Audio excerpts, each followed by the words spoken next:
Qual é o microfone? Qualquer um. Qualquer um. Esse aqui tá também. Esse também. Não, esse está desligado. Tá pouco assim. Deixa eu liberar vocês. Vou pegar minha bolsa. Tem que falar no microfone porque a gente está gravando, tá? Aí, se você não se importar, a gente vai depois transformar no YouTube e colocar no site do Congresso. Eu chamo. Na sala que você fica? Ou... Não, eu vou sentar. Aí você pode. Não é lá. Ah, é lá? Ah, sim, pode ser. Pode ser. Eu sento, você sentar? Aí já chama, né? Aham. Boa ideia. Tem um passador de slide pra você não ter que ficar.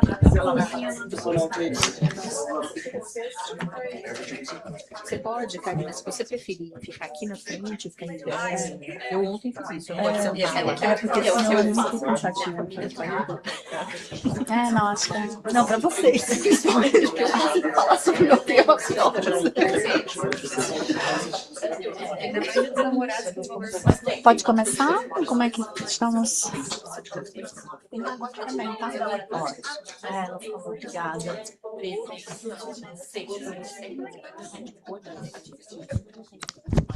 Posso começar?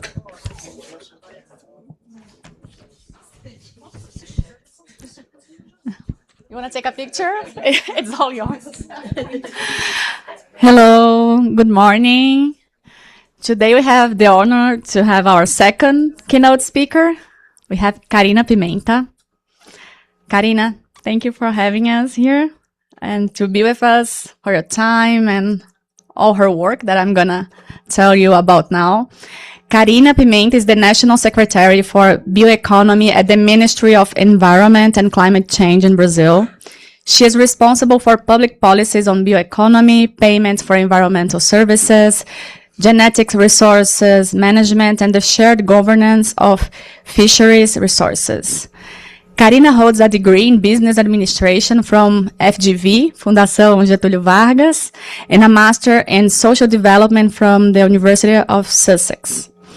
Carina has built a career that combines practices, research and innovation in the social environmental field. In 2018, she co-founded the Instituto Conexões Sustentáveis, Conexus, dedicated to strengthening community-based and impact-driven businesses, and was recognized as a Skoll Foundation Fellow for her work in social innovation.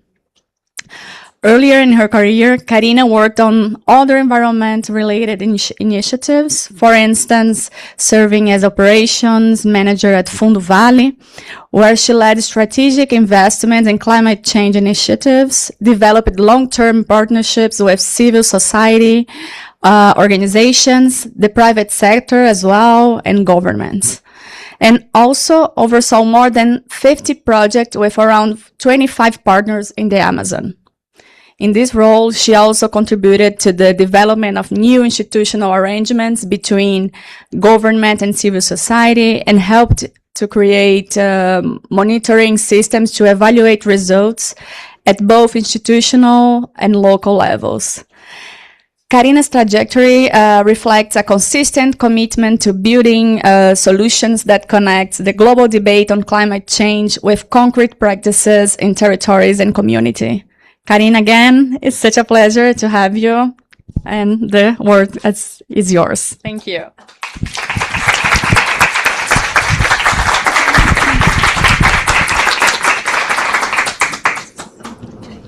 Qualquer coisa. So, good morning to everyone. Very good to be here, especially at this university that despite she said that I graduated from FGV, I spent a lot of time here at USP at FEA, both in administration and economics. Did not graduate, but learned a lot about the school, and I'm always glad to see this kind of discussion happening here, because I think it's an evolution that brings together nature, economy, businesses all together, in the sense that we need to promote this transformation in the economic change, and that needs multidisciplinary approaches that we are that I'm going to talk about. I know we are in the Congress about sustainable consumption, one of the key issues of our time, jointly with the three crises that we have on climate, biodiversity, social inclusion, pollution, and you can list lots of crises that influence how we shape the world today. And at the same time, we are looking here for solutions, and not only solutions that look beautifully explained on theory, on conceptual approach, but we are looking into how that comes into practice. And it is, that was actually my motivation to come to government. That's my first experience as a public servant, and before being civil society forever. Looking into how to innovate, how to create solutions for the gaps that we see in society. And that has been a very good journey, and I hope I can share with you some of the ideas, some of the learnings that we have through this approach, and also how that can help this discussion of sustainable consumption. From the point of view, and I have to say this clearly before I start, I'm not a specialist in consumption. So consumption prediction, behavior, all preferences, but I share the evolution of the concept of consumption, that we do not rely only on the consumption choices. We have to rely on the systems that promote this discussion, the consumption. And I think that's where my contribution can be helped, because I've been working throughout my career on how to create sustainable production systems, how to implement new paradigms in the economy that will help not only us evolve in the direction of our climate targets, our biodiversity targets, our social inclusion targets, but also will help us promote an economy that will be shared across Brazil and across the different regions of Brazil. And I have to say, I will give a lot of examples about Amazon, because that's where my experience lies the most. Because I have been trying to create an ecosystem for community enterprises, for family farmers, for smallholder farmers my entire life. So I will start when I was coming. I know this is an international event. We are talking English here. And I was thinking about what are my motivations to talk about consumption and production, this dilemma or this interface. And I decided that I wanted to talk a little bit about, not from the consumer perspective, but from the production perspective. Wow.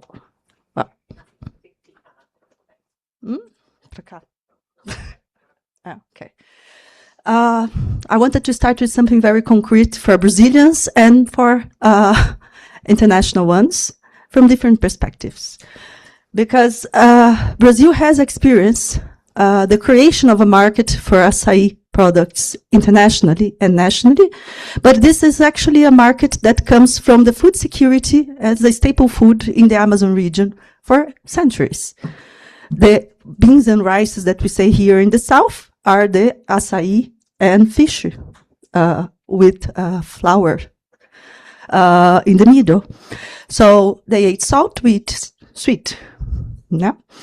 That was a change that led to the growth of a whole industry in the region of the Amazon, and that's considered one of the most successful stories of how we can create a product based on biodiversity, and that can reach not only the security of the population who lives there, the food security, but also can generate extra income that by accessing markets.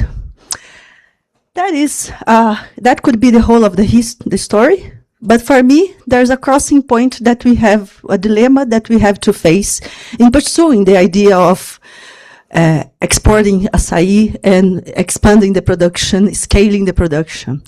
Is that the more we scale the production, the more we look for practices and the systems that created the stand of degradation that we have today in our land use. So this, just to explain for those who are not seeing that one, is the traditional way of capturing the acai. So you climb a tree with very little equipment, very social technology based, and you take this out and you walk through the forest and you have a whole process on that. To achieve this scale, what we are doing? We are doing irrigation açaí, irrigation-based, because we learn for our 50 years that we developed agriculture technologies in Brazil, that the more we produce on a mono-system base, excluding the varieties of other products, the more we create this homogeneous way of production, the easier it is to adopt the technologies that we have today. So this is something that is growing across the Amazonia. And I'm saying that, and I put in the middle one of the alternatives that leads also to the question of how we regenerate the land, or how we introduce more diverse-based production systems, which is the SAF, the agroforest-based ecological systems, production systems. These are three options for us to produce açaí. Which is the scalable one? How do we choose that? How we ensure that we are growing and attending and looking for this income generation that may lead to prosperity or to well-being in the region through these systems. That's the choice that I think we have to look into if we wanted to see how to produce under the limits of our ecosystems. These are systems. These systems is low-based technology. It's based on local markets. These systems requires a lot of technology to be able to scale. That also requires technology, and I have seen quite beautiful things, and this is one that we already dominate technology. So if we pursue an economy that is based only on technology and innovation, that doesn't have other aims than the scaling economic gains over and over, the choice is clear. There's no doubt that this is easier for us to do in scale, and that we hope that we'll distribute the benefits across. But we know that if we adopt only this model, and we don't look at alternatives as the sustainable ways of production, we will probably generate the same impacts and continue in the scaling of land degradation that we have seen. And not only land degradation, but it is pressuring actually our forest, our Amazon forest. And we have seen, and we've done that over these 50 years, and we know that this doesn't lead us to development. Otherwise, we would see very different indicators, economic and social ones. Let me see. Ok. Não. Oh, passei tudo. Calma aí. Ixi.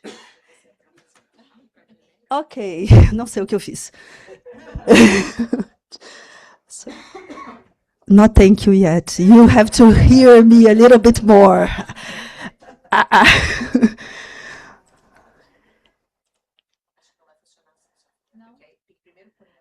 Isso.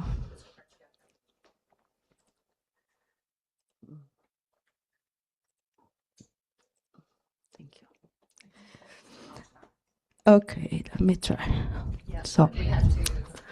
and why did I? No, it's not sharing. Okay. So, but I'll just continue here. But why did I started with this example? It's well known. People already heard about. Most of you heard about this. Know about the questions, the dilemmas that we face. Okay. So I brought this because this is for me a very good, very local Brazilian way of expressing how the dilemmas that we face in our global agreements. Because here we are talking through our journey of building through the three conventions, through the Sustainable Development Goals, the goals of impact that lead us in, that should be leading us in the choices that we do in the economic part. And that example, for me, is crucial because it connects the dilemmas that we face in the implementation of our NDCs, that comes from the Rio Convention, from climate, Paris Agreement, and now COP30 in Belém. The implementation of the Kunming-Montreal Global Biodiversity Protocol, which is the implementation agenda for the Biodiversity Convention. The desertification yet still lacks Brazil a commitment on that. But the Kyoto and the carbon, and I could list lots of treaties that we operate in the multilateral system to say this is the reality, this is the goal, this is the directions that we should go. But the action part, and my minister Marina loved to talk this about in the COP, is that we have lots of goals. We can be lost with all these goals.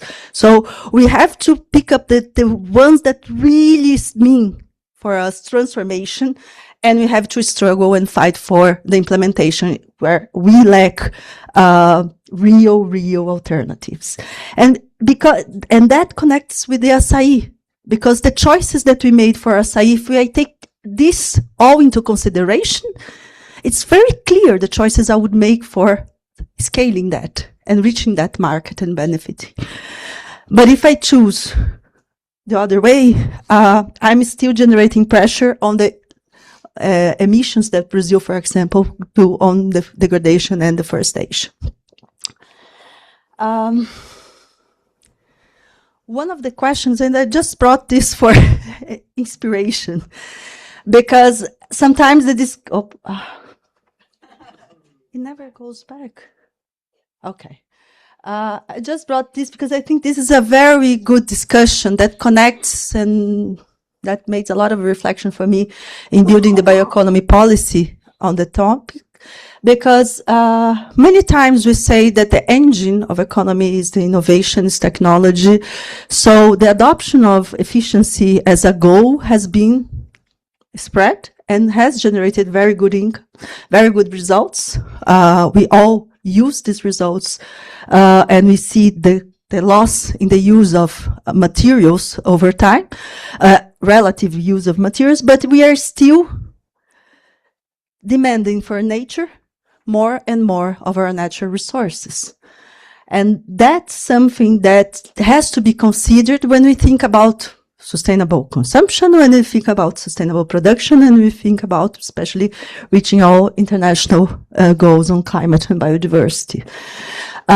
Because this has been a very good way out of the real discussion of changing the production systems, because we can generate efficiency through the açaí on a irrigated basis, but we cannot change the way it affects the forest and the climate and the water that it uses. And I wanted to go a little bit more on one part that for Brazil, it's very important in the international discussion about economic development and about the ways we look into what are the new paradigms of our economy.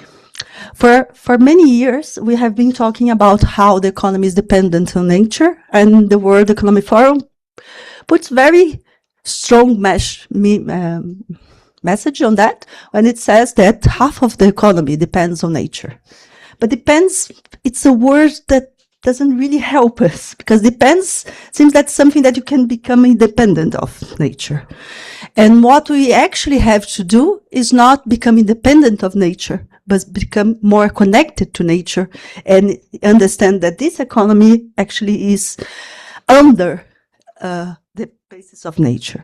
And why am I saying that? Because when we are talking about, for example, how do we create public policy on bioeconomy, on economy that comes from agriculture, from forest, from biochemicals, bioplastics, biopharmaceuticals, if we don't understand the whole of biodiversity in it, if we only see it as a resource, if we don't understand the word diversity in the resource, we will continue to commit the error of thinking about only it's a dependency, it's a way that I can overcome through technology or for other parts. And what we have seen is that we have to integrate nature and biodiversity into the discussion if you want a real change in the way we perceive economic development in Brazil and elsewhere. And this is just, we can think about different ways of doing that. But I'm I wanted to touch upon the topic of nature related to economy because that's something that connects to how we have been looking into the new economic opportunities that we have. And where, for example, the government should plan to focus its incentive, its resources, its finance, its subsidies, in order to rebalance the way we think about industries that degrade the environment and industries that regenerate, conserve, or benefit from the environment. And for Brazil, we have propriety. We can talk about these things because different from other countries who don't have this kind of biodiversity and resources, we have abundant resources. We built the whole idea of food security, energy security, using our huge country as a way of frontier of agriculture and of processing. And we developed technology that's very important for us, that secured advancements that we have to recognize, both in agriculture, in food, and in clean energy. But that is not enough because we cannot be every time in the innovation, in the technological revolution that generated benefits 50 years ago, 20 years ago. And now we have to change paradigms here in how innovation, how technology help us look into Brazil. And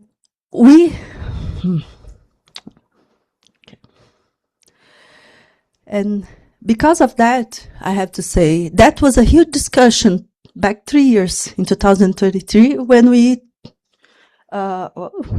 sorry for that. When we started to think about what policies could help us overcome the challenges that we see. Remembering that we entered the government, it was a high rate of deforestation with very little systems of control and fiscalization. And lots of challenges in terms of putting in place the environmental agenda. But there was a phenomenon that I think it's very important, and that came not only from the government, but it's a reflection of the society. And it was very clear in the start of how we started to build not only the ecological transformation plan, which is the umbrella of our Green Deal, if we may say that, for Brazil, but actually how we started to build the whole idea of the government. And I have to say that I'm here representing the Ministry of Environment and Climate Change, but it was a very challenging position to build a secretary of bioeconomy there. Because bioeconomy was not even a concept that we agree upon. There was very different perspectives on how we perceive that. So we could go that direction or that direction. And being the environmental agenda meant that it was not an economic agenda. So we had to overcome the barriers between nature, environment, and economy to be able to build something that different ministries from agriculture, industry, energy, tourism agreed upon. Yeah? And I think that's the real challenge of reconnecting nature and economy in the same complex discussion about transformation the economy. And we've live up to that. So we are happy to share a bit of this experience, but also say that this is just a starting point for a ferry that has to continue to improve and to consolidate throughout time.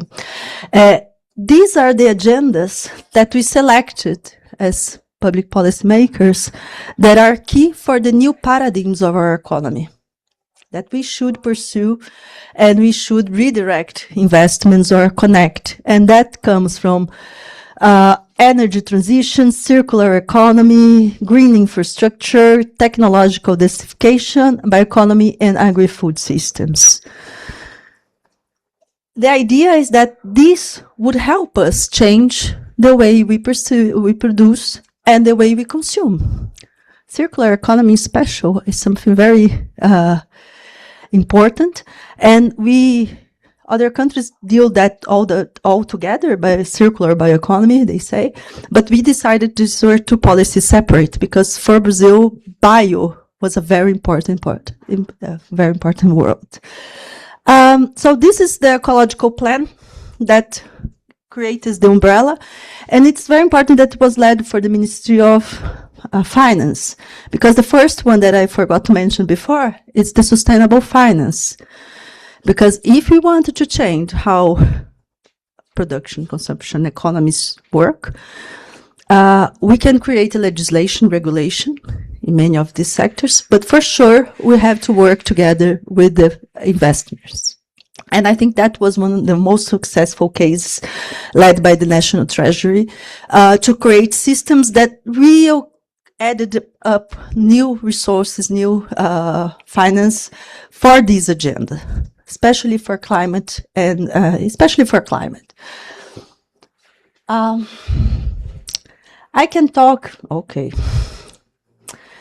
I'm afraid I'm not going to go in details of the national plan, but I wanted for you to have a glimpse of what we meant when we were discussing bioeconomy in Brazil and how that has helped us connect with the agendas of climate, of biodiversity, because to start off, bioeconomy is something that we haven't agreed upon concepts, or we have a discussion in the multilateral system. So it's a choice of every country to say how it's done.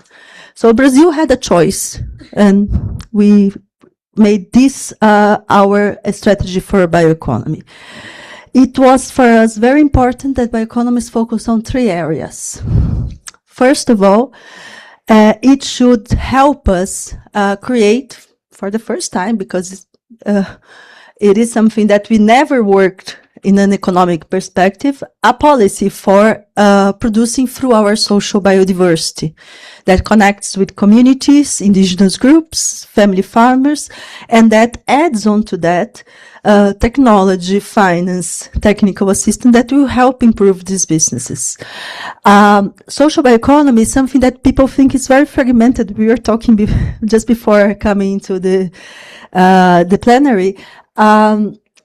It is more than 4 or 5 million. Brazil doesn't count for these people. We don't have statistic, but we know for sure that they represent 4 or 5 million people across Brazil, and that live on the vulnerability parts of our social pyramid.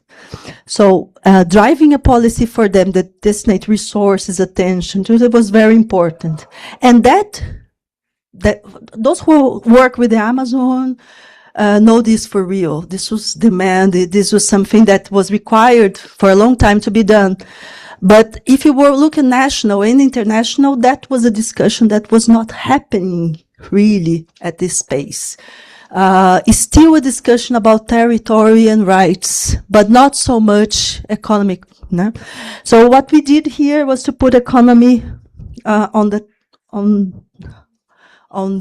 prisma, on the side, and look for the other parts for this prisma. And we then move to look into other assets of our nature that we should have better economies coming out of that. Do you know that Brazil do concession of its forests for both carbon restoration and conservation, where we extract timber, and we could extract non-timber products. This is a market, a way we deal. 5 million hectares of forest are being concession. I don't know how to say that. Are being given to how conceded. Thank you. So we look into the different parts of the tourism, ecological tourism in conservation units. Restoration agenda from both large restoration programs and small restoration projects for ecological restoration of areas. These are all targets, And that was the first part of it. And the second part was that, okay, this is one way of looking into how we value and our nature resource, how they integrate economy in a perspective that is not only dependency, but it is actually an asset, and how we do that sustainably. Otherwise, we continue on the same routes that we have been seeing for decades.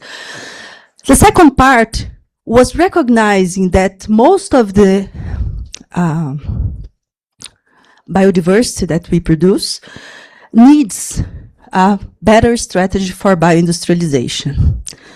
And that comes from different perspectives. That comes from bioinputs, the agenda of bioinsumos, very important for reducing fertilizers in the agriculture. It comes for renewable chemistry. So how do we change the way materials are done, fossil fuel based, to bioproducts? But how do you do that? Reducing emissions, or reducing the pressure under land, because otherwise it would remain doing the same things that we've done before. And how do we increase the use of the circular economy, the full utilization of the biomass, looking to the waste through the life cycle of a product. And these were all areas, and first, this is the one that I like the most. I'm not a specialist in pharmacos, but that's something that I think as Brazilian we should pursue. We all treat ourselves with the knowledge of medicine from plants. Everybody has boldo in casa, at home, and knows it's good for the stomach. Chamomile is good for that. But we know all that, but we don't use that as part of our science and R&D development in the pharmacos, phytotherapeutics industries in a way that we can consume. And we end up importing more these learnings from other countries through their biodiversity than using ours. And if we hold 20% of the biodiversity of the country, can you imagine how much innovation can we do in health? So this for me it was something very important, very tricky, but very important, that we had targets in better using our biodiversity in terms of developing medicine, basically. And we actually have a good example now. We work with Fiocruz, and a indigenous community from the northeast, Apoimi, and they use the quebra-pedra, one that is good for the liver. It's a plant that's very good for the liver. We do very artisanal ways, but Fiocruz finished the technology. I should have brought some of them, and we launched it, I think, 3 weeks ago, the first production of this medicine. It comes from a traditional community. It shares benefits under the Nagoya Protocol, very important, because it conveys the message that biodiversity is being used sustainably and sharing benefits. But it was designed by Fiocruz and Farmanguinhos not only to be sold in the markets, but actually to enter the national health system as one of the products that we will see there, hopefully, in 2 years' time when we finish the regulation part. And actually we put targets on that for more medicine to be generated like this. And why that's important for us? This is important because it reconnects the way we think about nature in our lives. If we eat, we use medicine, we use plastic, we use clothes, all from nature, but we don't see that as part of when we see that being degraded, we don't see that as something that bothers us and that will change the way we perceive. Actually, those who understand consumer behavior say people don't want to buy products like that. But every time we show how it's done, and the choices comes to the price end, if I understand correctly. So I'm not going through, but these are the targets that very important to say that policymaking is not only made of wish, but very good targets. So we have indicators for everything that I mentioned here. One that I didn't mention, but it's worthwhile for us to look into because it helps us distinguish between production systems, is the association, the target to associate economic payment for ecosystem services to the production systems. Those who protect the forest are, for years, being told that their products are too costly, out of the market control, because part of the cost is the protection of the territory. Part of the costs that they face, it's not connected to the production itself. Of course, it can be improved. But this is one cost that we cannot hold in the market basis. And we have to, if we want an economy that is sustainably, we have to recognize and reconcile with that and say, okay, they have to be receive income for the protection that they do with the territory, and they receive income with the production that they do for the territory. And that works for community, that works for farmers. Big, small, medium, because we all have exceeded land with forests that we don't want to be converted into productions, into soybean production. But to do that, we need an economic system that works, that recognizes the value of this standing forest, this standing vegetation. So that's also target for our policy. And we have some experience on that. I will talk later. But, okay, I'm not going to go through all. But the questions and answers, we can go back and see if you want to understand a little bit more. And one of that I didn't say because I explained bioindustry, but sustainable production of biomass. I just wanted to highlight that this is all in connection with the climate agenda, so it has to contribute to our targets in the NDC of reduction emissions. So it's the target too, but it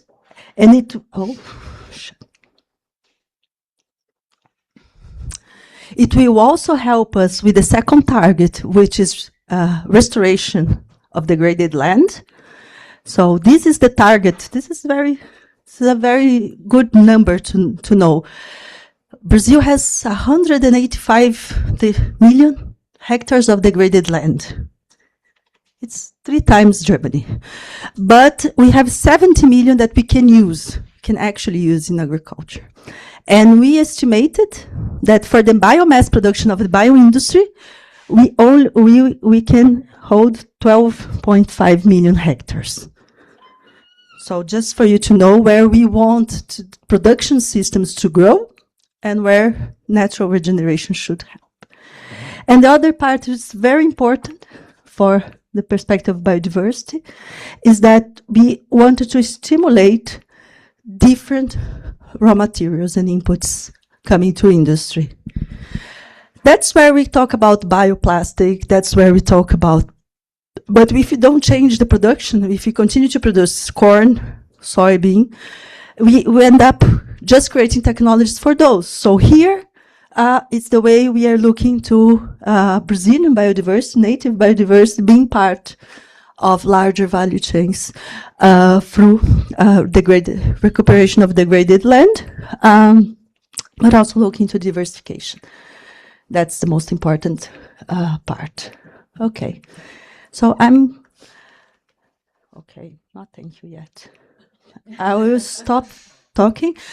But when I was presented, I know it's beautiful to talk about a plan, but what comes next is what is holding us in the international discussions. How do we implement? It's where I start to say, okay, we can have targets now, have also for bioeconomy, but we have the same questions of how we implement. And I thought of bringing some examples, because now we are building what we call institutional arrangements between society, private sector, financial sector, and the public sector to see how we can create the clusters that will make this all possible. Yeah. And I brought some examples and we can talk because there are many. I think one that I wanted to bring to you is for those interested in real saying how we can change, move, shift, economic incentives and finance, I think Equivest is an instrument to be looking to. I know we are here in the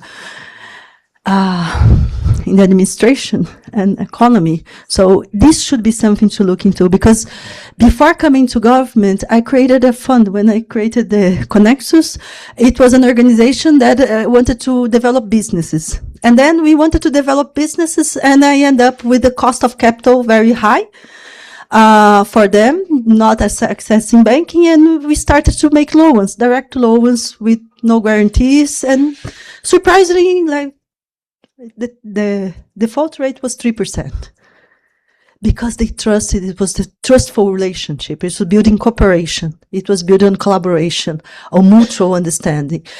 And finance can be that. So lending 300,000 reais is even more difficult than to raise the 25 billion that the Treasury made through this, because it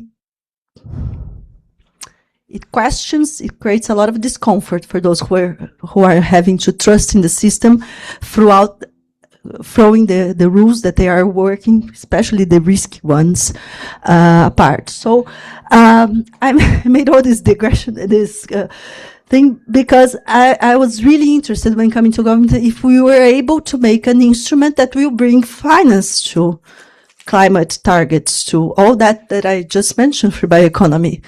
Because if we don't have, we'll continue to finance the same things that we know. That's why our National Agricultural Program, PRONAF, finances 27% in cattle.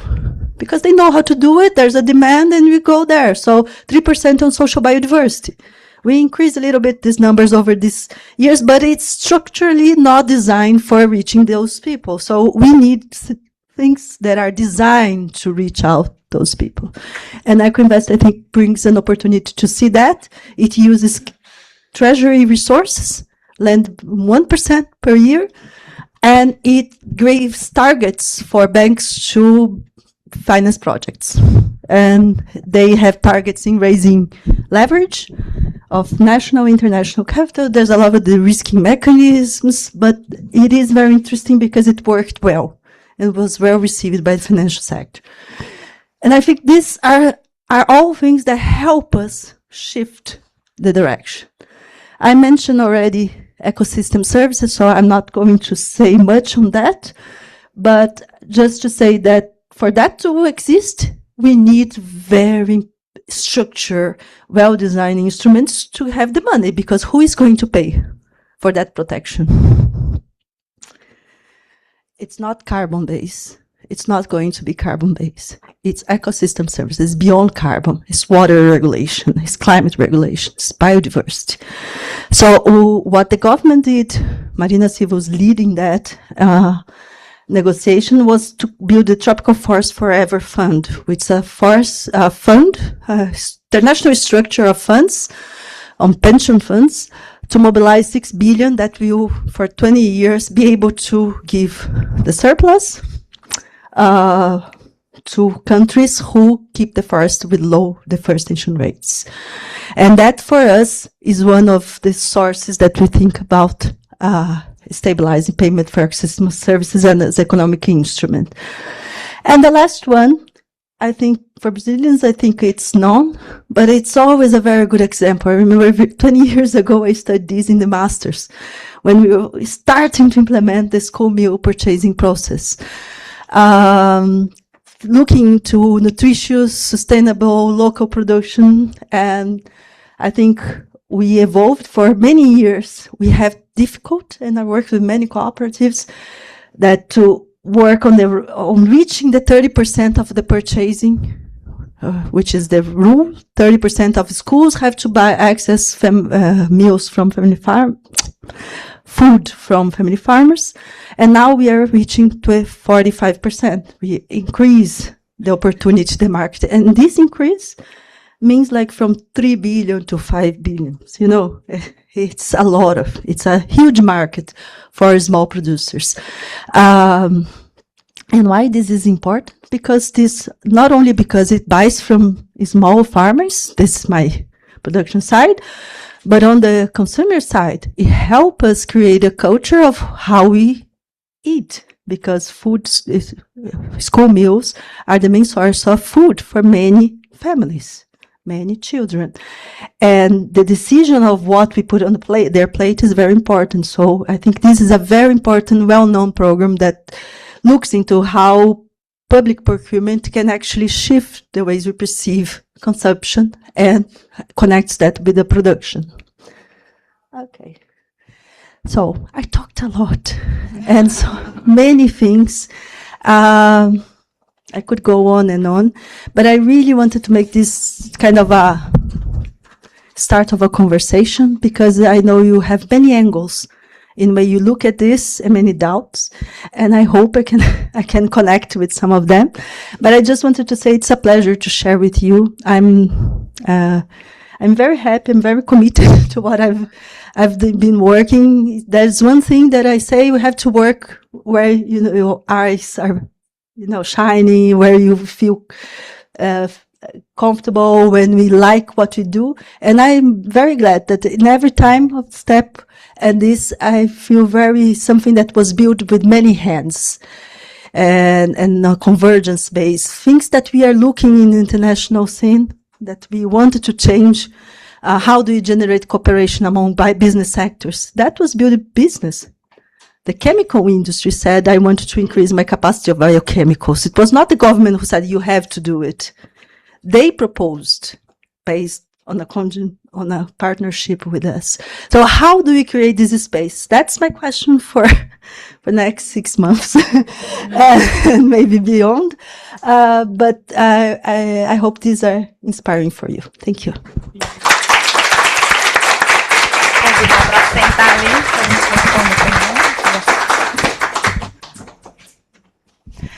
Hi guys, thanks Carina for the insightful talk. Before following to the Q&A, I just want to acknowledge the presence of our Vice Dean here, Professor Silvia Sais. Thanks Silvia for having us here at FAIR. And do we have questions for Carina? Sure.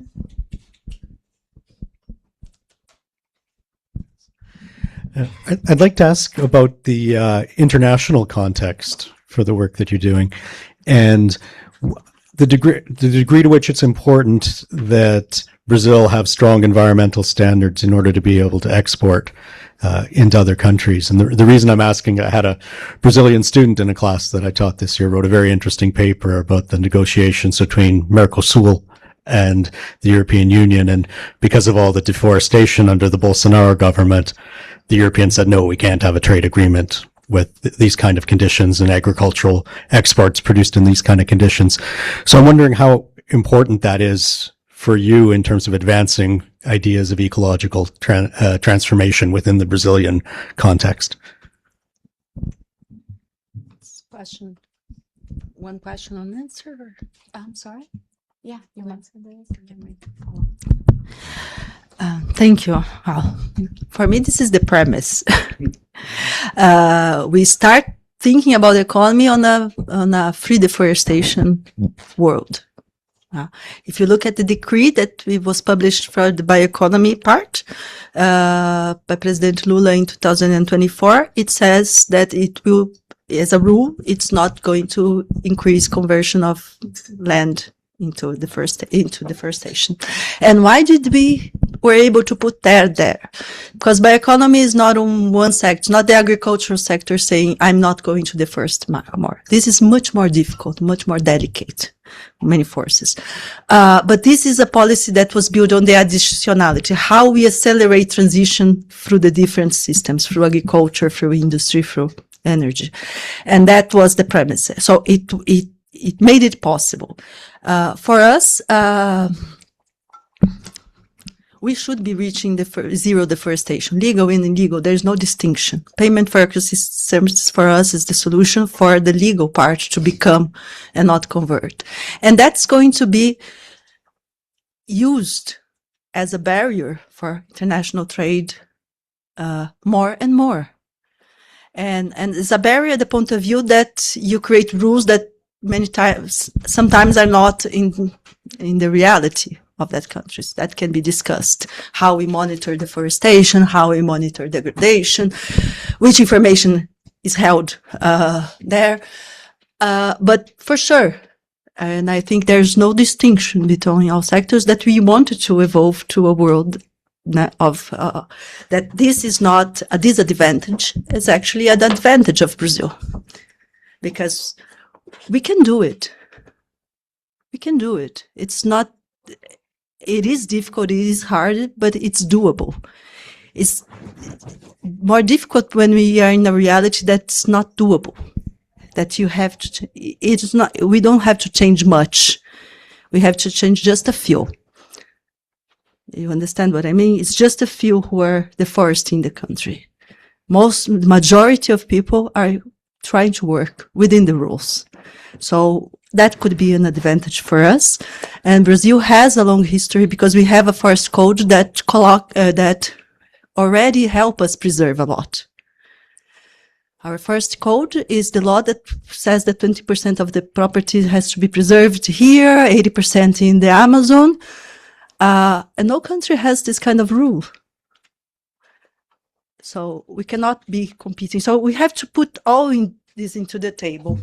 And regarding I'm not going to enter in all the discussion of Mercosur and European Union, but on the agreement that we have now, there's a huge opportunity for forest products and for bioeconomy, for social bioeconomy especially, because there are parts of the agreement who wants to stimulate and to help us build markets and international markets for this kind of products within this kind of configuration of environmental concern and conservation. So this is a real opportunity. Brazil lost all the revolutions, the technological one. We lost all of them.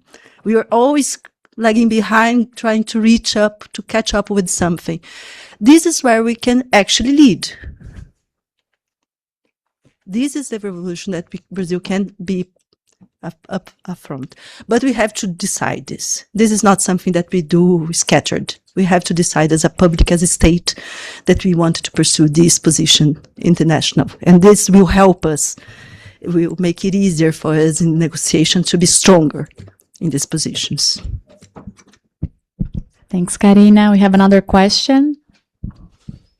Przemek Kluciński from Poland. You have a strong agenda, a great framework. I will relate briefly to the well-known transition perspective or sustainability transition perspective. There's a landscape. It was a question about external conditions, but there are regime and niche. Regime is what you do in the ministry. Yeah. So I would call it a top-down approach, but there's also a niche. So the sphere where some social innovations, emerge, where people gather to propose or even fight for joint, goals, sometimes so-called disruptive innovations. So my question is simple. How do you deal with this? How are you open, from the ministry point of view, for all these bottom-up citizen-led potentials?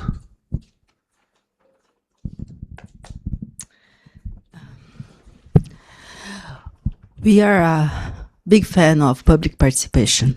And so that policy, I didn't mention that, but it was built. It took us a while. Everybody was complaining, why the plan is not ready? And I said, because it takes a while when we wanted to build upon the demands and the contributions of others. So it took us 1.5 years because we wanted communities from across Brazil to participate and give their opinion on what would be not only the targets, but most importantly, the strategic actions that comes behind it that will help us implement. And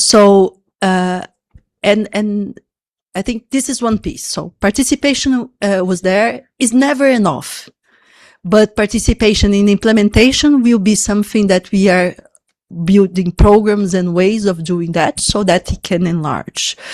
And I can give you an example on the PASS system, on the economic payment for system services, because we started with the idea, we wanted to prove the concept that we could take a one social biodiversity product with communities, a large group, one product has reached the market, and how that we could add payment for service there.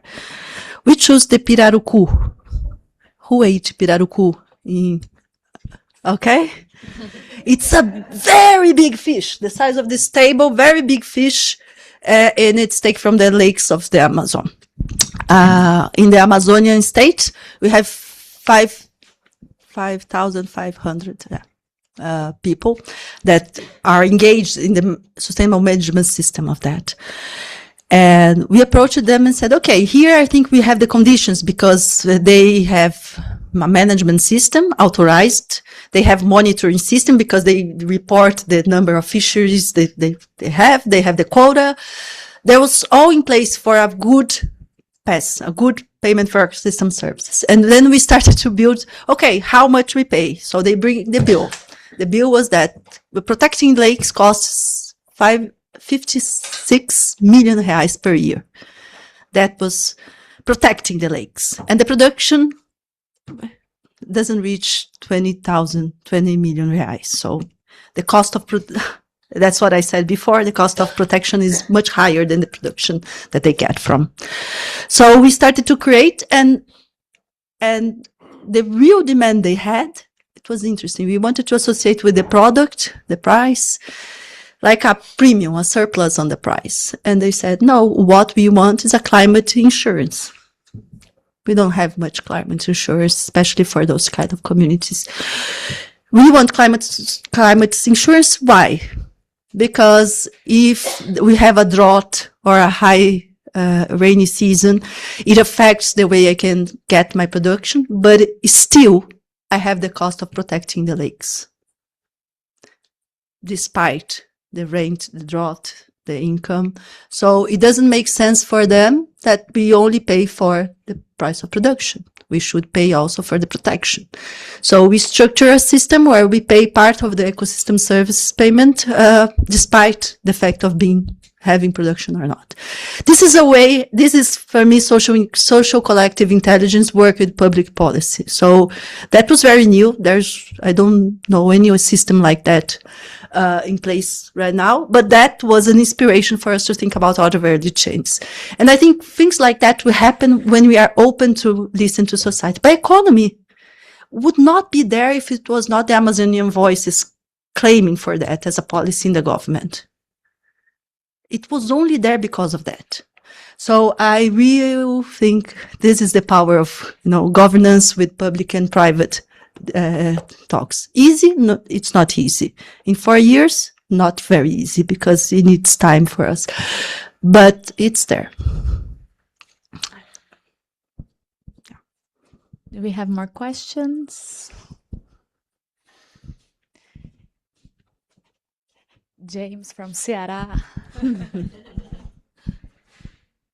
Hello everyone. Hi Carina. I'm James. I'm professor at the University for International Integration of the Afro-Brazilian Lusophone in Ceará. It's a public university like UNILA, Integration in Latin America, but with African continent. And thank you so much for being here and share with us these fantastic ideas about bioeconomy. And think about our side related to universities. And you point out like some challenges that how we can implement these different actions that you are created with the national plan. But what do you think would be the role of the universities in this process to expand and to bring the bioeconomy to the societies, to work with these traditional communities? How do you think that us as like researchers, professors could help to strengthen the bioeconomy in our country and in Latin America, if you can expand for the other regions? Thank you. Thanks. That's a tough question. So I'll give you suggestions. But yes, we reflected so much. There's a whole chapter about education, science, and technology. It's a transversal chapter because that's a demand from all the targets that we have, all the goals in the policy. We need science, technology. Bioeconomy is based on innovation. Yeah, it is an ongoing process of innovation, and it has to be directed to the place, to the right goals. There's opportunities in everything. Bioeconomy is not known by anyone. I'm talking, I have to explain all the time. And what is a bioeconomy? The economy of biodiversity. So it is a very technical concept being created to create this new wave of being able to accelerate change in directions that we want, but it's not well known. So I did a work with the Ministry of Education. We invited all the universities who have research centers or groups in bioeconomy, and 120 organizations, universities came up and participated in the virtual meetings. And everything it was from bioenergy to social bioeconomy. It was very diverse. It reflects exactly the plan. So what I think can be done, we can talk more about the ways of accelerating economic transformation through bioeconomy, through nature perspectives.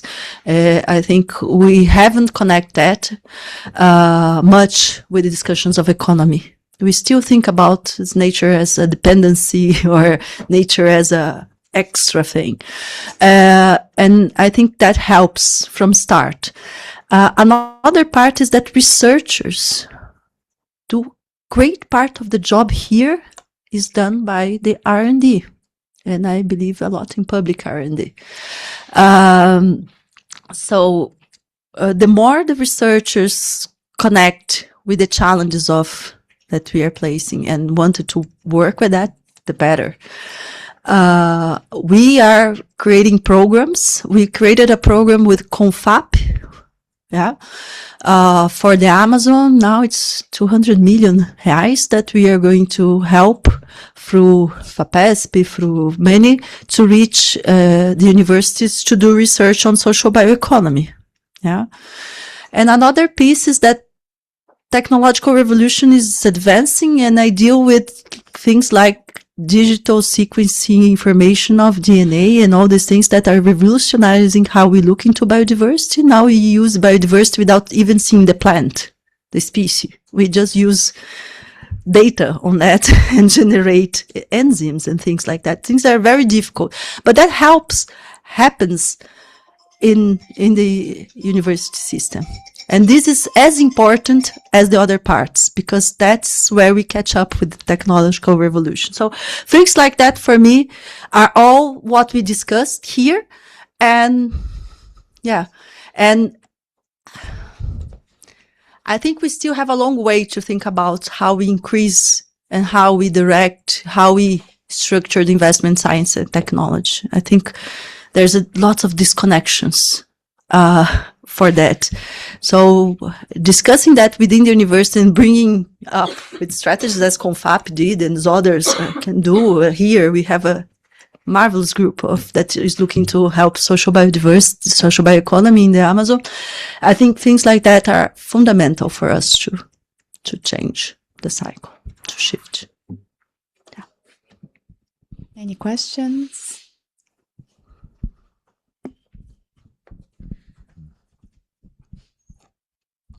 Good morning to you all. Thank you, Carina, very much. It is a pleasure to see you again. First of all, I would like to congratulate you and your team. I'm Helena Costa. I'm a professor at the University of Brasilia. I'm a researcher in sustainable tourism. Mm-hmm. And also I'm working at the university in the field of innovation. So it was brilliant to hear everything you presented to us today. But I would like to thank you as a citizen for our country, because I've been following your work and your team, how you have been working for these last years. They are unstoppable. They are everywhere, dialoguing with everyone. So congratulations, first of all. And I would like to hear from you when you presented, for example, that action that is regarding food in schools. So how we are going to buy better food for our kids. I understand this is developed in this conception of bioeconomy, but maybe it's going to be implemented by the Ministry of Education, which is another ministry with another people. How it's going to work? Are you working on convincing them to change their policies, or they are part of the policy you have designed? There are any tools for engaging them in implementing these kind of actions that maybe are completely different from what they had on their previous plan. So how it's going to work in terms of implementation? You and the Ministry of Environment and Climate Change is going to work together for implementing this. You're going to convince them. How it's going to be implemented when you reach another public bodies and another public agendas? That's my curiosity. Thank you very much once again. Thank you. Thank you, Elena. That's a typical question of who worked already in policy. I didn't talk much about governance here or public policy integration, because that's what the answer relies on. First of all, it was not a policy built by the Ministry of Environment. It was a policy built by 17 ministries, okay, with the political coordination of us, jointly with the Ministry of Economy and the Ministry of Industry. Okay, so that was an arrangement that made possible for that discussion to help. The advantage of having a Secretary of Bioeconomy is that we are the ones looking to that agenda. So we are the executive secretaries of a commission who puts all these people together, and 17 ministries and 17 members of society, from science, from academia, from social sector, from environmental sector, from industry, from finance. So we have representatives. It's never enough, but it was built a lot of hands. And each of these policies were held by one ministry. So the Ministry of Industry was leading the discussions of bioindustrialization. The Ministry of Agriculture led the discussion about biomass production, and we led the discussion about forest and social bioeconomy. And the other ministries were participating. There are those who are more interested and understand better the connection, and those who are not. So we listed a cohort of policies that should be integrated: regional development, science, technology, innovation, finance, education, work, decent labor was also a very big discussion on that. So there are a lot of fronts. So, what comes next? Because I here just showed targets. What comes next is lots of lines of implementation, programs and policies so we are structuring this right now. And what we are designing, and this is something that I wanted to do in the following months, is what I mentioned, the institutional arrangements. Because one thing is the policy. We can change policy. Yeah. So who did that on the school meals was not us. We supported. Who did that was the Ministry of Social Development, actually, who held all these discussions, because they are looking from the food security, from the vulnerability ways in which buying more from family agriculture is important to improve. That was the angle. And that was it's a long-term partnership. There are other things, many things happening, but it's kind of influencing the way policies are being built.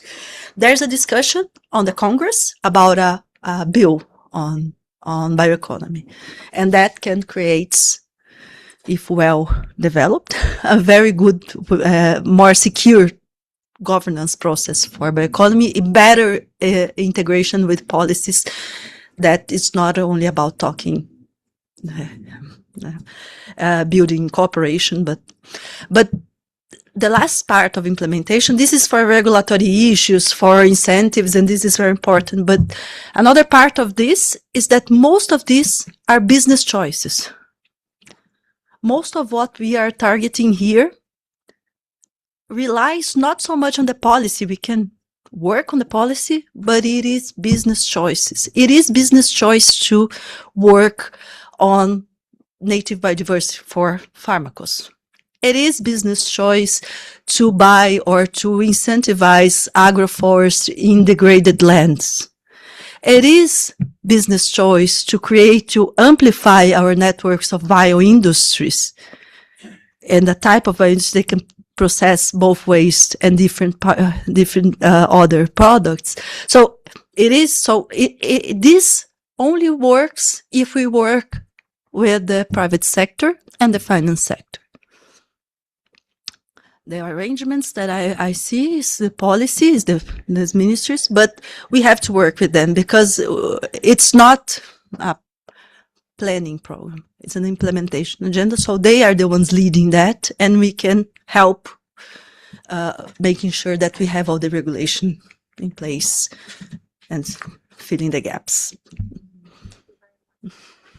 Thanks, Carina. We have space for one more question, maybe.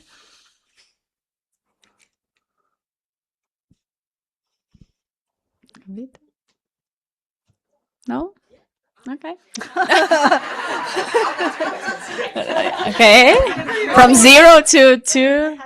You're thrilled. No, you are our guest. We can Yes, okay. Thank you very much. That was very insightful. And I guess you might have a government that is actually very supportive with the way in which the different ministries are operating. But my question is following up to your answer that there is buy-in by the industry. So I was just wondering what incentivize the industry to actually join and work with the farmers in different areas of biodiversity that you have just explained to us.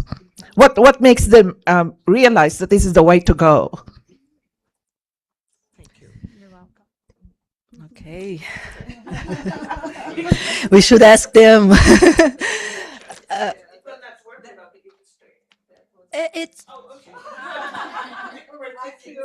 So it was a very good question that is in all the minds. Okay. Well, that's let's see. That's our challenge. Yeah. There is real motivation for many companies who are committed in helping us reach our climate and biodiversity goals. So for most the climate goals. And to reach out the climate goals, there is no other way in Brazil than we reduce deforestation and we increase recuperation of land degradation. And we meet some standards on industrialization.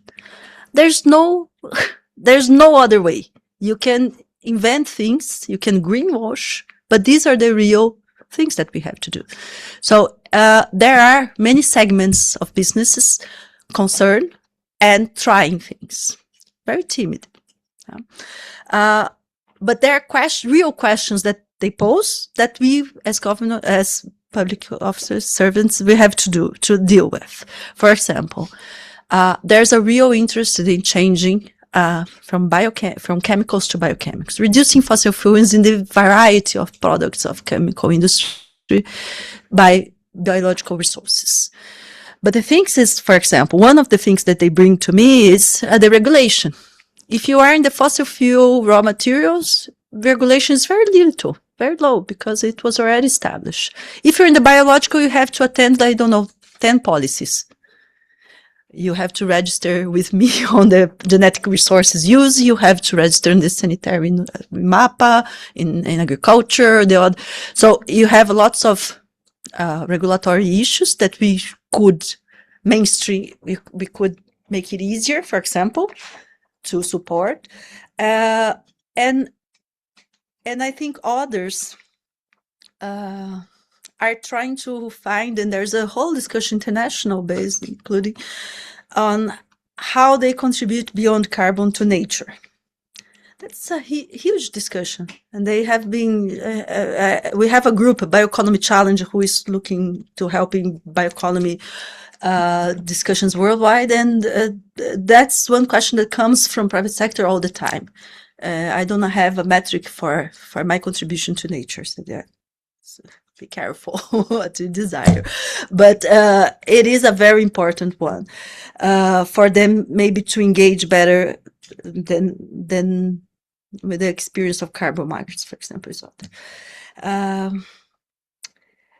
I see there are opportunities, but there are real regulatory issues, real things that we have to work together. So I see there's a boom, opportunity, and we have to be quicker and make this work.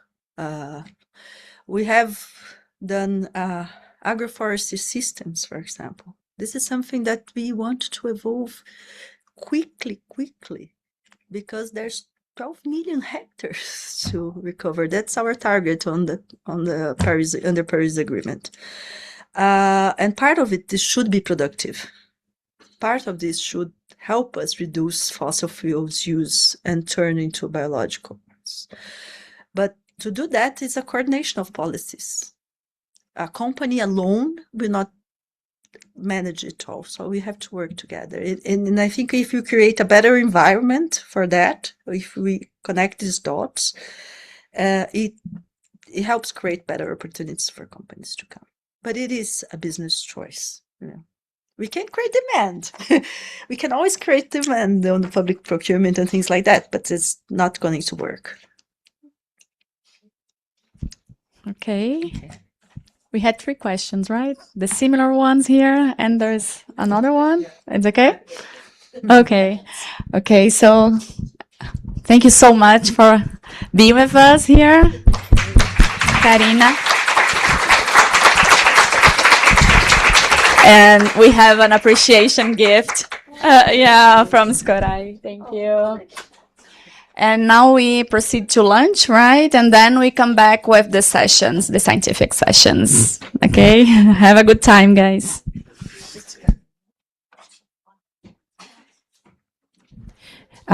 We do have a restaurant in the school. So it's in the back of the school, the back part. But yesterday, some people went to Viveiros, which is also a restaurant per kilo. So I know like 10 people already know the way to get there. So if the other ones would also like to join, just try to find someone in the room who is going there. Then you can all go together.